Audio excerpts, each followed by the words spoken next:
Sobrang daming pasabog na balita ang gumulat sa mga Pinoy basketball fans.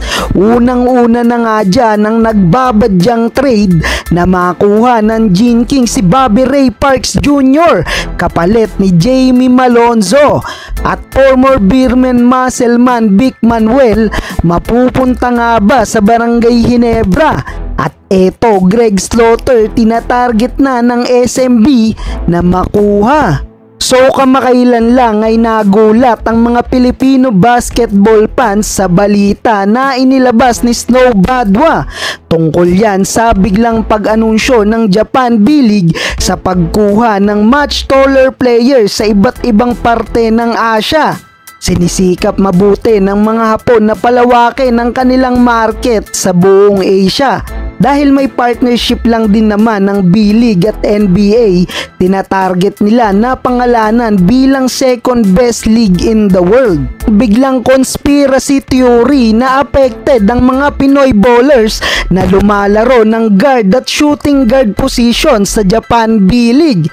Isa na nga dyan ang 6'4" shooting guard na si Bobby Ray Parks Jr.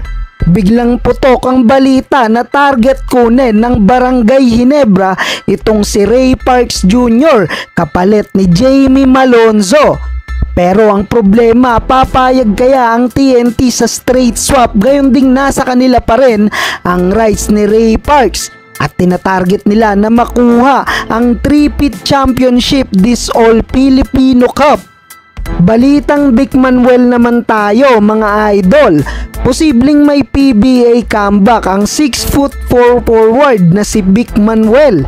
Kasalukuyan ngayong naglalaro si Muscleman sa MPBL para sa koponan ng Pangasinan Heatwaves. At sa YouTube channel ng PBA Moto Club, natanong ang former Beerman forward kung may pag-asa pa nga ba na bumalik siya ng PBA para naman sa koponan ng Barangay Ginebra. Saan pa bumalik sa PBA? Oo. Ang isang Vic Manuel ba ay may plano pang bumalik sa PBA? Bakit hindi? Kung may mag-o-offer pa after ng isang season dito, di ba? Coach Tim, baka kailangan natin ng big man yan sa Ginebra. Diba?